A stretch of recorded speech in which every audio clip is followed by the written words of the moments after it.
The following is a clip from the live breakdown and analysis of Giuseppe Roberto Tarantino's dissertation specifically on the Open Gaming License submitted in 2019 for a PhD in the field of intellectual property law. This dissertation is publicly available. The link to it is in the description.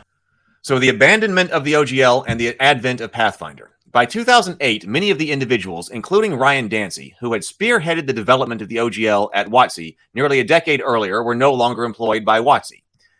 As it undertook efforts to develop and release the 4th edition of D&D, there was a major change in the institutional chance of WotC with respect to the OGL.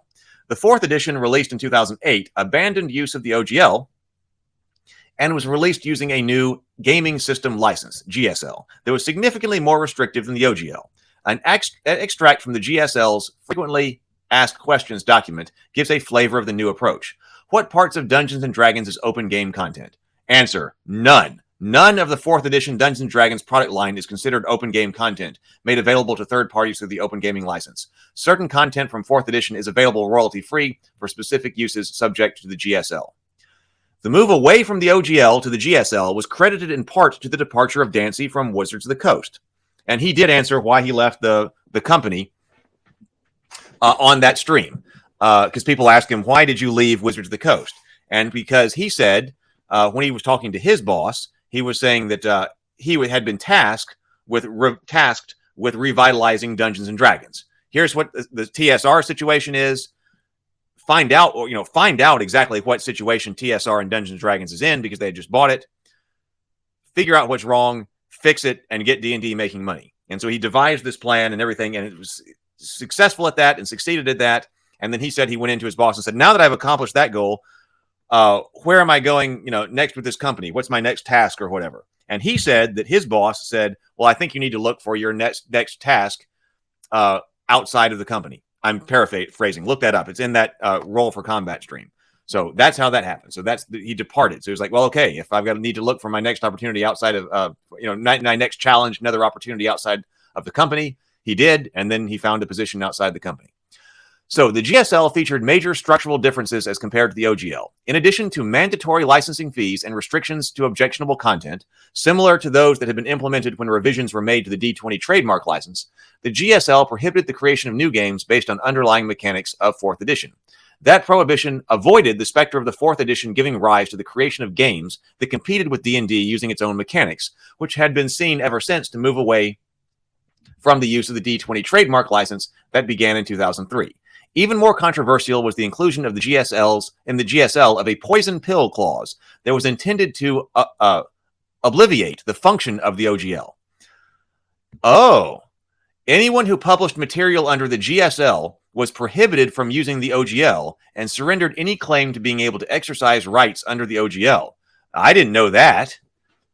Learning new stuff all the time. Let me highlight that. The most controversial was the inclusion of the GSL of a poison pill clause that was intended to obviate the functioning of the GSL. So they weren't trying to revoke or deauthorize it because I don't think they thought that they could. So instead, this was the plan that they came up with, apparently. Okay. If you publish material under the GSL, you are now prohibited from using the OGL and surrendered the claim to be able to exercise rights under the OGL. Can you do that? Many RPG publishers elected not to use the GSL at all, with one publisher describing it as a total unmitigated failure. Changes to the GSL in 2009, including the removal of the poison pill clause that forced users of the GSL to give up rights to use the OGL, were perceived by the industry as too little too late. D&D's 4th edition had been viewed in retrospect as generally unsuccessful, partly due to a reorientation of the rules to focus on the game, more on tactical combat, and what had been described as an aesthetic and mechanical sensibility that seemed targeted at video game players rather than traditional RPG players. I skipped 4th edition completely, and it didn't have anything to do with 4th edition specifically. I just wasn't gaming at the time. So I happened to miss all of 4th edition. So I know very little about it. I didn't know that was something that happened even. Isaiah says, this is not the first time WotC has attempted to invalidate the OGL 1.0a, and I was not aware of that history. OGL, this is great for that reason. OGL 1.1 is basically revenge for anybody not buying or publishing under GSL back during 5e. So, yeah, GCW 1978 says, so this big issue we're having now is not new with the company. So this certainly makes it sound that way, doesn't it? With this history. Now, it was not an attempt to eliminate 1.0a. And it's probably it's pure speculation, but it'd be like we can't. Like that's not something we're doing. We're not authorized. Like we don't have any ability to deauthorize that. It's out there. It's been done. So their workaround there was trying to do the thing with the GSL to prevent you from using the OGL. But nobody liked, not nobody. I mean, there are people who liked 4th edition. Like I said, I wasn't in on it. But that rule set, by and large, was rejected by the player base. So if they had made something that was really fantastic, if 4th edition had been something fantastic that was such an improvement over 3.0 and 3.5 that everybody flocked to it, other things would have happened. Yeah, that's I've seen that discussed too, Severin. Not legal advice though. The GSL attempt shows intent and inability that they could not revoke the OGL. Yeah, we'd have to figure out what their thinking was, which is impossible. But I've seen that brought up. Yeah, I'd be interested in comparing that. Vision says this is why they're calling it OGL 1.1 rather than something else. But 1.1 just sounds like the GSL. So.